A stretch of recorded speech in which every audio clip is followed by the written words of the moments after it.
Hello students, welcome to your grammar class. Today I'll tell you about sentences and their types. So let's get started. What is a sentence? Sentence क्या होता है? Sentence is a group of words. जो sentence is a group of words जिसमें complete thought हमें बताया जाता है, उसकी पूरी सेंस बननी चाहिए, उसी को हम सेंटेंस कहते हैं, जो एक कंप्लीट थॉट हमें बताए. Next is subject and a verb combination, जिसमें सब्जेक्ट होगा और वर्ब होगी. सब्जेक्ट और वर्ब का कॉम्बिनेशन जिसमें बनेगा वो एक सेंटेंस बनेगा. And next is meaning. Meaning होना चाहिए उस सेंटेंस का पूरा, जिसमें आप किस तरह का वो एक्सप्रेशन, अलग अलग एक्सप्रेशन के सेंटेंसेस होते हैं कि स्टेटमेंट वाला सेंटेंस है, क्वेश्चन वाला है, कमांड वाला है या एक्सक्लामेशन वाला है. अलग अलग एक्सप्रेशन के सेंटेंसेस होते हैं जिसके बारे में आज मैं आपको बताऊंगी. उसमें आप टाइप्स ऑफ सेंटेंसेस में इसके बारे में हम पढ़ेंगे. So these are types of sentences. First is declarative sentences, next is interrogative sentences, imperative sentences and exclamatory sentences. So these are four types of sentences. First is declarative sentences. Declarative sentences वो sentences होते हैं जो हमें information देते हैं, tell information. Tell information मतलब जो हमें किसी चीज़ की इंफॉर्मेशन देते हैं, यानी कि जो सिंपल सेंटेंसेस होते हैं जिनमें फुल स्टॉप लगता है.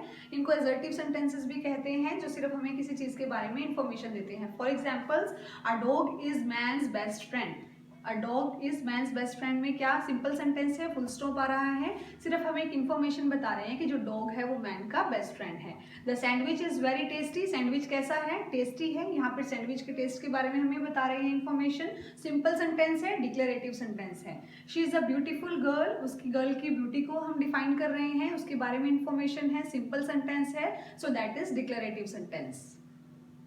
So student, second is interrogative sentences. Interrogative, जैसे आपको पता ही है इंटेरोगेटिव सेंटेंसेस कौन से होते हैं, जिसमें हम क्वेश्चन पूछते हैं, आस्क अ क्वेश्चन, और इसमें क्वेश्चन मार्क जरूर हम लगाते हैं, और इसमें WH वाले वर्ड्स यूज करते हैं हम, where, what, who, when, why and how. जब हम किसी से क्वेश्चंस पूछते हैं तब हम ये वर्ड्स यूज करते हैं, और इन्हीं को इंटेरोगेटिव सेंटेंसेस बोला जाता है.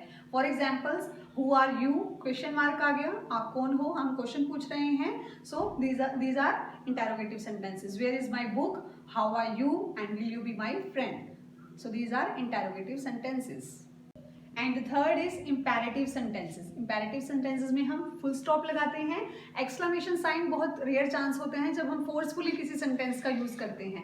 Imperative sentences वो होते हैं जिनमें हम gives command और ask for request, या command देते हैं, कोई order देते हैं, या किसी से request करते हैं, तब हम imperative sentences उनको बोला जाता है. उसमें subject नहीं होता, simple एक sentence होता है जिसमें मान लो हम कोई order दे रहे हैं या कोई command दे रहे हैं.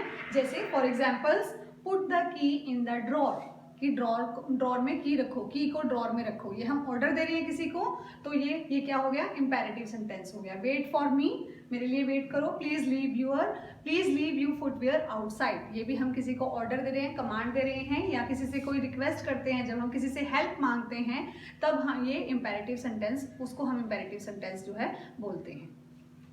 And the last is exclamatory sentence, जिसमें हम सरप्राइज हो रहे हैं, या हैप्पीनेस है, या कोई एंग्री, हम अपना गुस्सा दिखा रहे हैं, जिसमें हम फीलिंग्स, इमोशंस दिखा रहे हैं, उसको हम एक्सक्लामेटरी सेंटेंसेस बोलते हैं. इसमें हम एक्सक्लामेशन साइन का यूज करते हैं जब हम कोई स्ट्रॉन्ग फीलिंग या इमोशंस दिखाते हैं. Like for example, that is a huge fish. तो ह्यूज फिश, हम उससे सरप्राइज हो रहे हैं इस चीज से, तो यहाँ पर एक्सक्लामेशन साइन आया है, और ये जो है कौन सा सेंटेंस हो गया, exclamatory sentence. Next is what a beautiful day. इसमें भी हम सरप्राइज हो रहे हैं, व्हाट अ ब्यूटीफुल डे, ऐसे इस तरह से बोला जा रहा है, तो यहाँ पर भी ये एक्सक्लामेटरी सेंटेंसेस को बोला जाएगा. नेक्स्ट है he is such a nice boy. तो यहाँ पर भी हम अपनी फीलिंग्स, इमोशंस को हम अपना एक्सप्रेस कर रहे हैं. So that is exclamatory sentence. So students, हमने 4 टाइप्स के अपने सेंटेंसेस पढ़ लिए.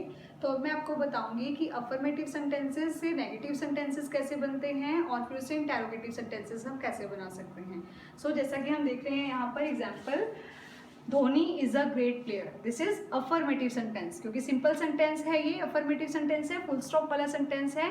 इसको हमने नेगेटिव में चेंज करना है. अफर्मेटिव को हमने किस में चेंज करना है, नेगेटिव में.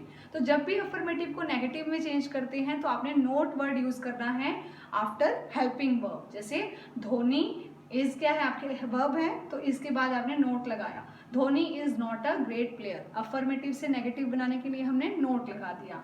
तो सेकंड स्टेप पे हम ये देखेंगे कि जो अफर्मेटिव है उससे हमने इंटेरोगेटिव कैसे बनाना है. इंटेरोगेटिव बनाने के लिए हेल्पिंग वर्ब जो है स्टार्टिंग में लगेगी, फिर हमने अपना स्टार्ट करना है सेंटेंस। और हेल्पिंग वर्ब कौन सी है इसमें मैंने बताया था, इज है, तो जो इज नॉट है वो आगे आ जाएगा, सब्जेक्ट जो है वो बाद में आएगा। सो क्या बन जाएगा, is not Dhoni a great player, question mark. Question mark क्यों, क्योंकि इंटेरोगेटिव सेंटेंस हमने बनाया है। सो जैसा कि आपने देखा, ये अफर्मेटिव सेंटेंस था, ये नेगेटिव सेंटेंस था और ये इंटेरोगेटिव सेंटेंस था। अब हम और एग्जांपल्स इसके देख लेते हैं। अब मान लीजिए हमें नेगेटिव दे रखा है, the sandwich was not tasty. इसको हमने नेगेटिव से अफर्मेटिव बनाना है, तो कैसे बनाओगे, the sandwich was tasty, note हटा दिया क्योंकि ये हमने अफर्मेटिव बनाया है। नेगेटिव से अफर्मेटिव बनाने के लिए हमने नोट हटा दिया, लेकिन नेगेटिव में हमने नोट लगाया। तो इसी को अगर हमने इंटेरोगेटिव बनाना है तो हेल्पिंग वर्ब क्या है, इसमें वॉज है, तो वॉज जो है वो आगे आ जाएगा और जो द सैंडविच है वो पीछे चला जाएगा। पहले हेल्पिंग वर्ब लगानी है, फिर आपने स्टार्ट ऑफ सेंटेंस यानी कि सेंटेंस को स्टार्ट करना है। हेल्पिंग वर्ब वॉज आगे, the sandwich tasty, and then question mark, क्योंकि ये इंटेरोगेटिव सेंटेंस है। अब मैं आपको एक केस बताऊंगी। एक केस में क्या होता है कि helping verb is not provided. अभी तो आपको मैंने बताया कि हेल्पिंग वर्ब दे रखी होगी तो वहां पे हेल्पिंग वर्ब के बाद आप नेगेटिव में नोट लगा दोगे और इंटेरोगेटिव में हेल्पिंग वर्ब को आगे ले आओगे। लेकिन अगर किसी केस में हेल्पिंग वर्ब ही नहीं होगी, helping verb is not provided, तब आपने क्या करना है, सबसे पहले चेक करना है कि टेंस कौन सा लगा है सेंटेंस में। ठीक है, जैसे हेल्पिंग वर्ब्स हैं डू, डज, डिड, ये हमारी हेल्पिंग वर्ब है। अगर जो आपका सेंटेंस है वो प्रेजेंट इंडेफिनिट है, प्रेजेंट टेंस है, जैसे ही प्लेज क्रिकेट, तो प्लेज जो वर्ब है उससे आपको पता चल रहा है कि कौन सा टेंस है, यहाँ पर प्रेजेंट टेंस है। तो प्रेजेंट टेंस में आपने डू डज का यूज करना है।